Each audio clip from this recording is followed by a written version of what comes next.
آج ہمارے پاس توریت شریف، زبور شریف، انجیل شریف یا قرآن شریف کی کوئی اصل جلد موجود نہیں ہے، اگرچہ ہمارے پاس ان کی قابل بھروسہ ہزاروں جلدیں موجود ہیں۔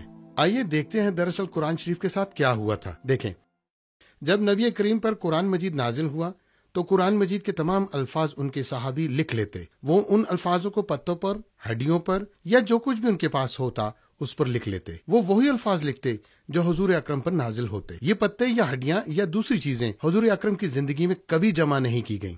حضرت ابو بکر صدیق رضی اللہ تعالی عنہ نے ایک جماعت بنائی اور ان کو بھیجا کہ جاؤ اور سب کچھ اکٹھا کرو اور وہ سب کچھ لکھو جو حضور اکرم نے فرمایا تھا۔ جب یہ سارا کام اختتام کو پہنچا تو اس سارے مواد کو ایک کتاب کی شکل دی گئی اور جسے آخر میں حضور اکرم کی بیوی حضرت حفصہ رضی اللہ تعالی عنہا کو دیا گیا، اور بعد میں حضرت عثمان رضی اللہ تعالی عنہ کے دور میں قرآن مجید کو دوبارہ اکٹھا کیا گیا اور اس کی ترتیب و تدوین کی گئی، کیونکہ شروع میں لوگ مختلف طریقوں سے قرآن مجید پڑھتے رہے اور ان میں اختلاف پایا جاتا تھا جو پوری اسلامی دنیا میں ہوتا رہا، اور جب دوبارہ ہر چیز کو اکٹھا کیا گیا، اسے دوبارہ لکھا گیا اور قرآن مجید کے تمام نسخے جلا دیے گئے، اور جو نقل تیار کی گئی تھی اس ایک جلد کی مزید 5 جلدیں بنائی گئیں اور انہیں پوری اسلامی دنیا میں بھیج دیا گیا۔ بعض دفعہ یہ دعویٰ کیا جاتا ہے کہ قرآن مجید کی ایک قدیم جلد جو سمرقند اور ٹوپ کاپی میں ملی وہ حضرت عثمان رضی اللہ تعالی عنہ کی تیار کی گئی جلد ہے، جس پر ان کا خون اب تک موجود ہے۔ مسلم علماء اس بات پر متفق ہیں کہ عبارت کی وضاحت اور ان قرآن مجید کی جلدوں پر اعراب کی نشاندہی کے ساتھ ساتھ در حقیقت وہ نسخے